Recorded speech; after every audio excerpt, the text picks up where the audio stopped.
Chapter 4. The First Cities.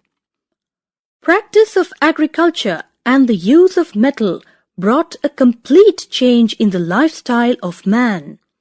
People used more sophisticated tools for agriculture.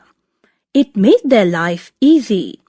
And in due course, various ores were melted and new metals like zinc and tin were discovered.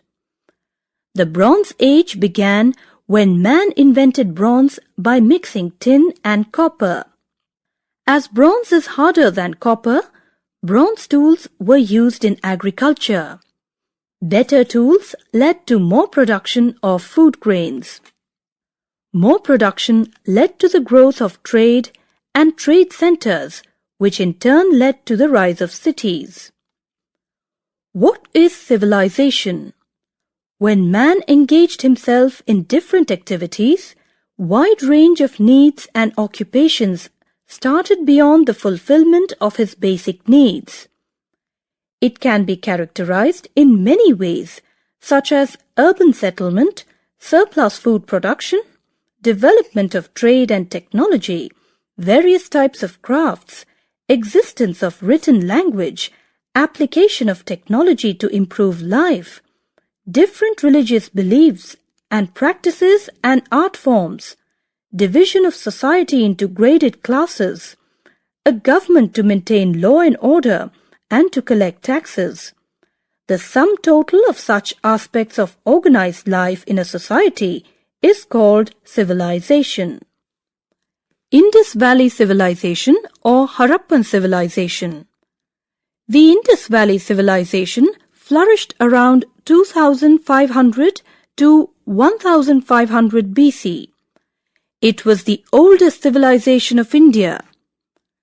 In 1921, an Indian archaeologist, Dayaram Sahani, discovered the ruins of the city of Harappa. It was situated on the banks of the river Ravi in West Punjab. In 1922, the ruins of Mohenjo-daro were discovered in the Larkana district of Sindh by R.D. Banerjee.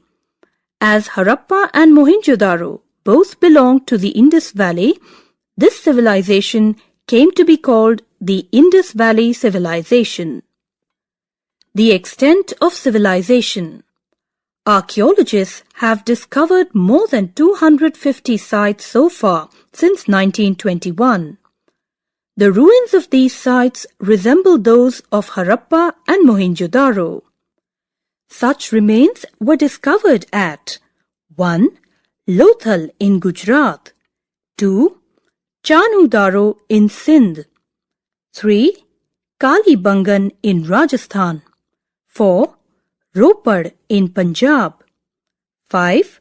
Alamgir in Uttar Pradesh, and 6. Banwali in Haryana.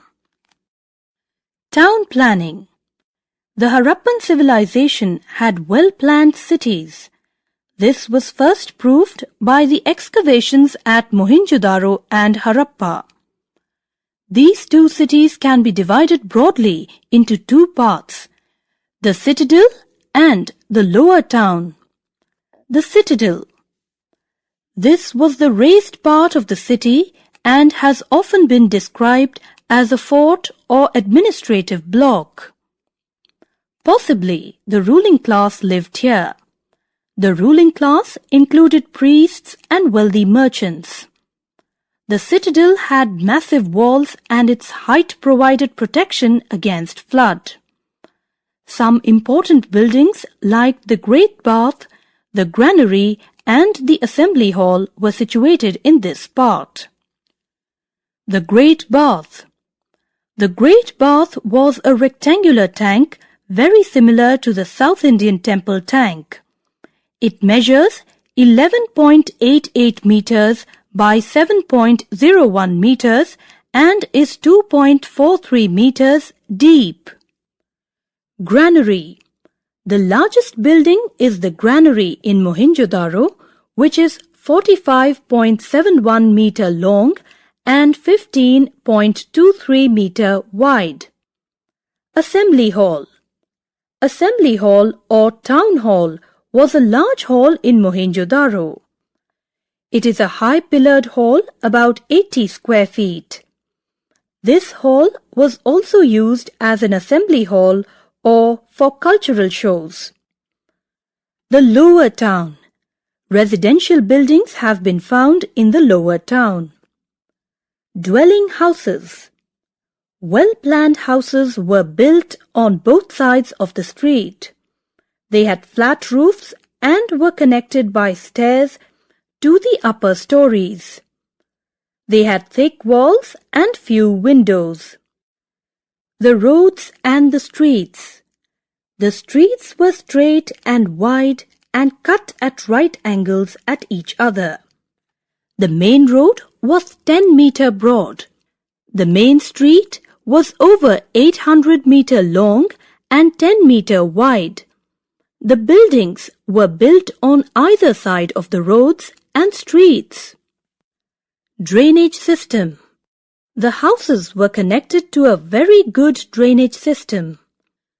The kitchen and the bathroom had drains connected to the covered main drain running alongside the main road.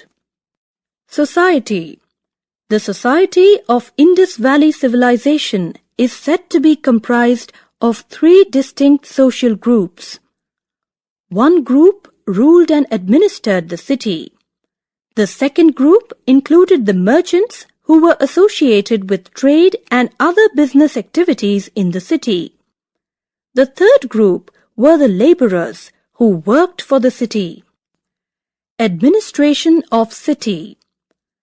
The cities were probably controlled by a committee of rich merchants and priests. Food. The Indus people ate wheat, barley, rice, and vegetables. Wheat and barley were used to make bread. They also ate fish and meat. Clothes and ornaments. People wore clothes of cotton and wool.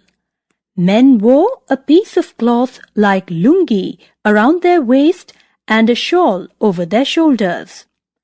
Women wore a shawl around their shoulders and short skirt which was held at the waist by a girdle. Amusements. The Harappan children played with toys. Different toys such as clay carts, animal whistles, and dolls have been found at excavation sites. Older people enjoyed music and dancing. Occupation of Harappan people. Agriculture and animal rearing was the main occupation of the people. Trade. The people were engaged in a flourishing internal and foreign trade. The people of Indus Valley had trade relations with Sumer and many other towns around the Persian Gulf. The traders of the Indus civilization were prosperous. They used various kinds of weight and measures. Art, craft, and handicraft. A bronze statue of a dancing girl has been found at Mohenjo-daro.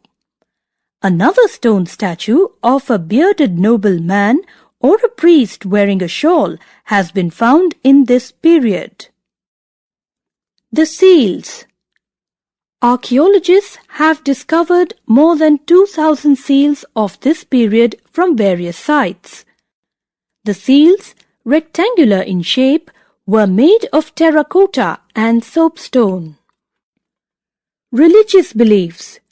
It is interesting to know that no temples or shrines of this period have been found. But many clay figures of the mother goddess have been found. Pashupati, the figure appearing like Lord Shiva, was one of the principal deities of the Harappan people. The Harappans also worshipped trees and animals. Script. The Harappans had developed the art of writing. They used the pictorial form of the script called pictograph.